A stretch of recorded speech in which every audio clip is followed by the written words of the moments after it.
আসসালামু আলাইকুম প্রিয় দর্শক, আপনাকে আমাদের অনুষ্ঠানে স্বাগত জানাচ্ছি। শোনা যাচ্ছে বেগম জিয়াকে নিয়ে, খালেদা জিয়াকে নিয়ে লন্ডনে যাচ্ছে একটি বিশেষ বিমান, কাতার থেকে আসছে। তো এই বিমানে লন্ডনে কে যাচ্ছেন, বেগম জিয়া নাকি তার মৃতদেহ?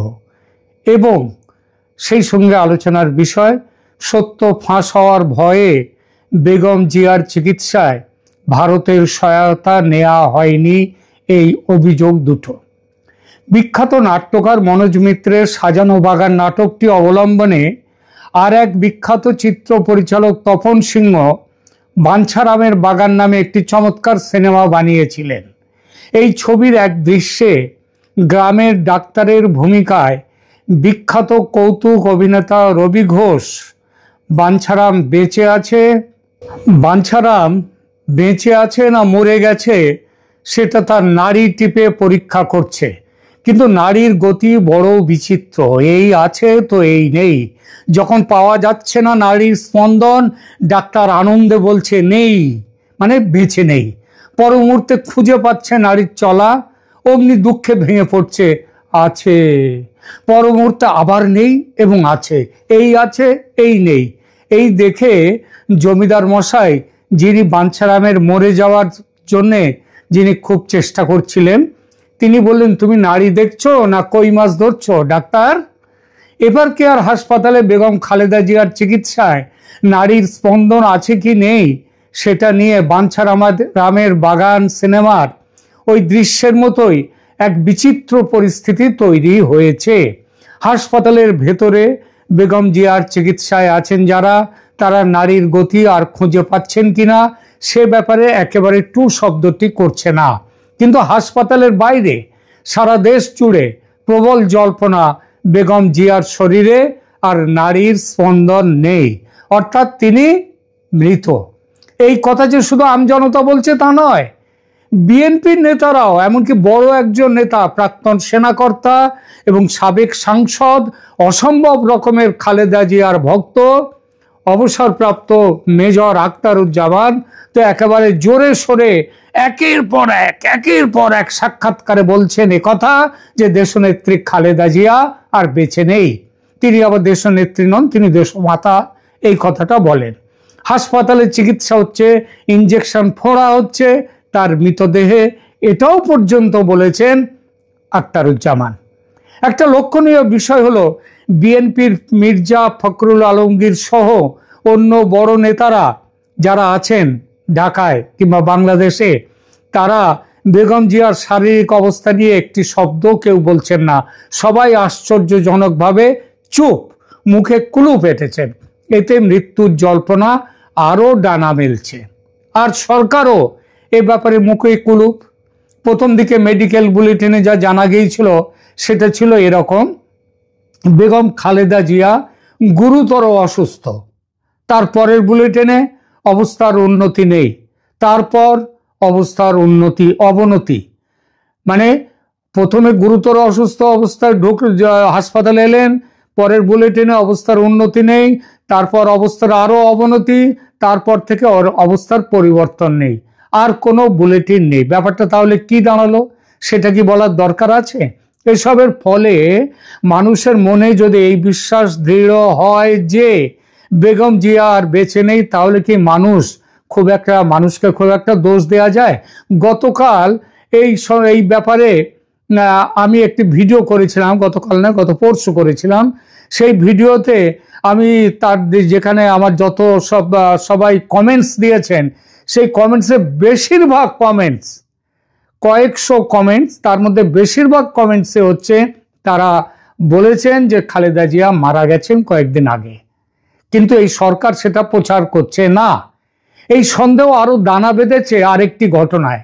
ঢাকার ব্রিটিশ হাই কমিশনার সারা কুকের খালেদা জিয়াকে দেখতে আসা এবং এ নিয়ে গণমাধ্যম সহ বিভিন্ন মহলে যে জল্পনা আলোচনা চলছে তা নিয়ে ব্রিটিশ হাই কমিশনার একমাত্র বিদেশি কূটনীতিক যিনি খালেদা জিয়াকে হাসপাতালে দেখতে এসেছেন। এটি স্বাভাবিকভাবেই রাজনৈতিক ও কূটনৈতিক মহলে বিশেষ জল্পনা তৈরি করেছে। দেখুন, আমেরিকা দেখতে এলে সেটা নাই বুঝতাম, তার একটা কারণ আছে।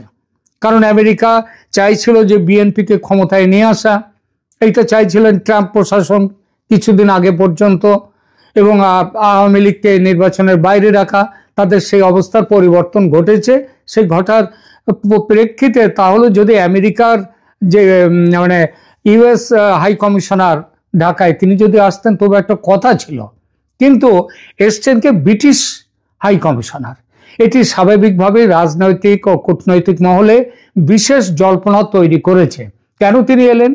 যেসব কথা চলছে তা হলো সারা কুকের এই হাসপাতাল ভিজিট নিয়ে যেসব কথা চলছে তার মধ্যে সবচেয়ে গুরুত্বপূর্ণ হলো খালেদা জিয়া বেঁচে আছেন কিনা সেটা নিয়ে সরেজমিনে তদন্ত করা। কারণ হঠাৎই ইউনূস সরকার চেষ্টা শুরু করেছে উন্নত চিকিৎসার জন্য বেগম জিয়াকে কাতারের বিশেষ বিমানে করে লন্ডনে নিয়ে যাবেন। যদি লন্ডনে যাওয়ার পর সেখানকার ডাক্তাররা দেখেন যে তিনি আর বেঁচে নেই, তাহলে নিয়ে যাওয়ার সময় পথের মধ্যে তার মৃত্যু ঘটেছে বলা যাবে। তখন ইউনূস সরকারকে কাঠগড়ায় দাঁড় করানো যাবে না। এটা ইউনূস সরকারের পরিকল্পনা। এই পরিকল্পনার পেছনে আরেকটি ছেদ যুক্তি দেওয়া হয়েছে। সেটা হলো তারেক রহমান যেহেতু বাংলাদেশে আসতে পারছেন না এবং পারবেন না বলে জানিয়েছেন বিশেষ কিছু কারণের জন্য, সেটা আর এখানে বললাম না, তখন মাকে নিয়ে যেতে হবে তার কাছে। কথায় আছে মোহাম্মদ পর্বতের কাছে না গেলে পর্বতকেই মোহাম্মদের কাছে আসতে হয়, অনেকটা সেরকম। কিন্তু এখানে আবার ফ্যাসাদে পড়েছে ব্রিটিশ সরকার। জীবিত মানুষকে লন্ডনে নিয়ে যাওয়ার নিয়ম আছে, তাতে কোনো বাধা নেই, কিন্তু মরা মানুষ কেন যাবে? যদি খালেদা জিয়া ব্রিটিশ নাগরিক হতেন এবং ঢাকায় তার ইন্তেকাল হতো, তাহলে সেই দেহ ব্রিটেনে নিয়ে যাওয়া যেত। কিন্তু এখানে ব্যাপারটা তো তা নয়। খবরে প্রকাশ বেগম জিয়ার চিকিৎসায় চীনা ডাক্তারদের সঙ্গেও ব্রিটিশ ডাক্তাররাও আছেন। হাই কমিশনার সারা কুক তাদের সঙ্গে যোগাযোগ করে খালেদা জিয়া বেঁচে আছেন কিনা সেটা যাচাই করতে চেয়েছিলেন। কিন্তু ওই ব্রিটিশ চিকিৎসকরা অফিসিয়ালি যতক্ষণ না মেডিকেল বোর্ড মৃত ঘোষণা করছে তারা কিছুই বলতে পারেন না, বলবেনও না। সেটা নিয়ম বিরুদ্ধ, আইন বিরুদ্ধ। সুতরাং বাধ্য হয়ে নিজেই হাসপাতালে এসে যাচাই করতে চেয়েছেন British high commissioner Sarah Cook. তিনি নারী পরীক্ষা করতে পারেন কিনা জানা যায়নি অবশ্য, তবে নারী পরীক্ষাটা তো খুব একটা গম্ভীর বা কঠিন কোনো বিষয় তা তো নয়। একটুখানি আর তাদের মতো মানুষ, তারা একটু এইসব নিশ্চয়ই তার কোনো অভিজ্ঞতা আছে, না থাকলেও হয়তো শিখে নিয়েছেন। আর এই ভিজিটের পর তিনি ব্রিটিশ সরকারকে কি গোপন রিপোর্ট পাঠিয়েছেন সেটাও কিন্তু বাইরে প্রকাশ পায়নি, সাংবাদিকদের মুখোমুখিও হননি তিনি। তবে এটা ঠিক যে হাই কমিশনের দেখা করার বিষয়টি বেগম জিয়ার বেঁচে না থাকার জল্পনাকে আরও উস্কে দিয়েছে। কূটনীতিকের এই পদক্ষেপের মাধ্যমে অনেকে মনে করছেন যুক্তরাজ্য সরকার নিশ্চিতভাবেই এই তথ্যটি যাচাই করতে চেয়েছে, তার জন্যই সারা কুক এসছেন। সারা কুকের এই সফর তাই নিছকই একটি সৌজন্য সাক্ষাৎ নয়, বরং খালেদা জিয়া বেঁচে আছেন কিনা, বাংলাদেশের রাজনৈতিক পরিস্থিতি এবং একটি অবাঞ্ছিত রাজনৈতিক ষড়যন্ত্রের মধ্যে ব্রিটিশ সরকারকে পড়তে হচ্ছে কিনা, এই সব কিছু মিশেলে একটি গুরুত্বপূর্ণ ঘটনা, কূটনৈতিক ঘটনা হিসেবে বিবেচিত হচ্ছে। আর নিজেদেরকে সেফ সাইডে রাখবার জন্যে British high commissioner Sarah Cook সেখানে এসছেন সরেজমিনে তদন্ত করতে। যদি তিনি তদন্ত করে রিপোর্ট দেন যে তিনি আর বেঁচে থাকার সম্ভাবনা নেই, তাহলে ব্রিটিশ সরকার নিশ্চয়ই অন্য কোনো উপায় খুঁজবে যাতে ডেড বডি সেখানে না যেতে পারে। এই প্রসঙ্গে আরেকটি গুরুত্বপূর্ণ প্রশ্ন উঠেছে। ভারতের প্রধানমন্ত্রী নরেন্দ্র মোদী 1 ডিসেম্বরে এক্সপোস্টে বলেছিলেন প্রাক্তন প্রধানমন্ত্রী খালেদা জিয়ার চিকিৎসার জন্য সব রকমের সাহায্য দিতে ভারত প্রস্তুত। কিন্তু ভারতের কোনো সাহায্য নেওয়া হলো না। চীন থেকে ডাক্তার এলো, ব্রিটেন থেকে ডাক্তার এলো, কিন্তু ভারতের ডাক্তার নেই। আচ্ছা, ব্রিটিশ ডাক্তাররা না হয় ভারতের ডাক্তারের থেকে বড় হতে পারে ধরে নিলাম, চীনের ডাক্তারদের তো সেরকম কোনো সুনাম নেই, তাহলে কেন? বরং ভারতীয় ডাক্তারদের সুনাম দেশে বিদেশে সর্বত্র। অথচ দেখুন, মাস চারেক আগে ঢাকায় স্কুলের ওপর যখন সামরিক বিমান ভেঙে পড়লো, তারপর ভারতের চিকিৎসকরা, ভারত সরকার বলল যে এই সময়ে যেসব বাচ্চারা যারা ওখানে আহত হয়েছে তাদের চিকিৎসার জন্য ভারতীয় ডাক্তাররা আসবে। সেদিন কিন্তু সরকার আমন্ত্রণ জানিয়েছিল ভারতীয় ডাক্তারদের। এবার খালেদা জিয়ার চিকিৎসায় ভারত যখন বলল যে এরকম ভাবে আমরা পাঠাতে পারি, আমাদের চিকিৎসকদের সব রকম সাহায্য, তখন ভারত বাদ। খালেদা জিয়ার মৃত্যু সংবাদ গোপন রাখতেই কি ভারতের সাহায্য নেওয়া হলো না? এই প্রশ্ন কিন্তু উঠছে।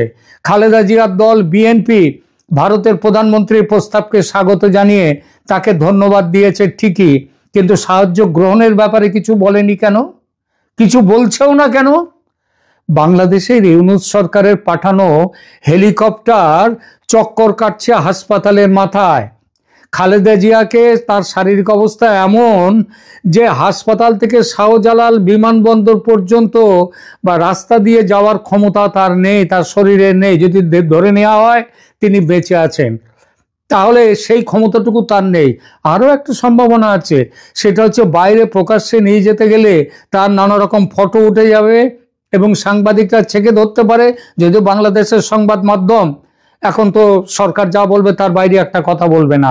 সুতরাং তার অবস্থা, শরীরের অবস্থা বিবেচনা করেই নাকি এই ব্যবস্থা নেওয়া হয়েছে যে, এবং সেই সাথে সাথে সাংবাদিকদের অবাঞ্ছিত যা নজরদারির থেকে বাঁচার জন্যই হাসপাতাল থেকে বিমানবন্দর পর্যন্ত হেলিকপ্টারের ব্যবস্থা। আচ্ছা বলুন তো, হাসপাতাল থেকে বিমানবন্দর পর্যন্ত এই সামান্য পথটুকু যেতে যদি হেলিকপ্টার লাগে, তাহলে এমন রোগিনী, সিরিয়াস রোগিনী, ধরে নিলাম তিনি এখনো বেঁচে আছেন, তাহলে তিনি কিভাবে লন্ডন পর্যন্ত যাবেন? বেঁচে থাকা না থাকার প্রশ্ন উঠবে না যে লন্ডন পর্যন্ত যাওয়ার ধকল তিনি সহ্য করবেন কি করে? নয়াদিল্লির সরকারি মহলের ভেতরের জল্পনা এই যে ডিসেম্বরের 1 তারিখে নরেন্দ্র মোদীজি যখন এক্স স্যান্ডেলে চিকিৎসার সহায়তার প্রস্তাব দিচ্ছেন, তখনই বেগম জিয়া হয়তো পৃথিবীতে আর নেই, তার বেঁচে না থাকার সম্ভাবনা, তিনি হয়তো তার আগেই মারা গেছেন। কিন্তু বাংলাদেশ সরকার যেহেতু এই মৃত্যুর খবর চেপে রাখতে চাইছেন বিশেষ উদ্দেশ্য নিয়ে, এবং ভারতীয় চিকিৎসকরা এলে সেই উদ্দেশ্য বানচাল হয়ে যাবে, গোপন খবর ফাঁস হয়ে যেতে পারে, তাই ভারতের প্রস্তাব গ্রহণ করেনি সরকার এবং তার সঙ্গে ওই খালেদা জিয়ার নিজের দল বিএনপি। তাহলে কি বিএনপি নেতারা সরকারের এই ষড়যন্ত্র বা পরিকল্পনার সঙ্গে যুক্ত? অবশ্যই যুক্ত তারা। মেজর আখতারুজ্জামান তো একদম ক্ষেপে লাল। তার কথায় বিএনপি নেতৃত্বের বিরুদ্ধে এই ব্যাপারে তিনি তীব্র অভিযোগ করেছেন। খুব সাধারণ অভিযোগ এটাও যে 23শে নভেম্বর থেকে বেগম খালেদা জিয়া অসুস্থ হয়ে হাসপাতালে ভর্তি, তারপর 12 দিন হয়ে গেল, লন্ডনে বা সিঙ্গাপুরে না পাঠিয়ে তাকে এখানে রেখে কেন চিকিৎসার নামে মেরে ফেলার ব্যবস্থা পাকা হলো? আর বিএনপি নেতৃত্ব কেন মুখে কুলু পেটে বসেছিল? কেউ প্রশ্ন করতেই পারেন যে এই চুপ করে থাকার ফলে তো বিএনপিরই ক্ষতি, সুতরাং তারা ইচ্ছা করে তো চুপ থাকেনি, চুপ থেকেছে সরকারের চাপে বাধ্য হয়ে, এটা তারা বলতেই পারে। আর সরকারের কি লাভ? আওয়ামী লীগকে নিষিদ্ধ করে -1 করেছে, আর এবার খালেদা জিয়ার মৃত্যু এবং তারেক রহমানের দেশে ফেরার ভবিষ্যৎ সম্ভাবনা পুরোপুরি জলাঞ্জলি হওয়ার পর বাংলাদেশের রাজনীতি -2 হবে বলে জামাতি ইউনূস মনে করছেন। আওয়ামী লীগকে দাবিয়ে রাখা যাবে না, সুতরাং -2 এর কথা ছেড়ে দিন। আওয়ামী লীগ ফিনিক্স পাখির মতো ফিরে আসবে, ঠিক ফিরে আসবে, এটা দেখবেন। ফলে -2 এর সফল হবে না, তার স্বপ্ন সফল হবে না, তবে -1 সেটা কিন্তু সফল। সেই -1টি কে? -1 মানে বিএনপি। খালেদা জিয়ার মৃত্যু এবং তারেক রহমানের দেশে না আসার সিদ্ধান্ত, চূড়ান্ত সিদ্ধান্ত, এর জন্যে বিএনপি মাইনাস হয়ে গেল বাংলাদেশ থেকে। ধন্যবাদ।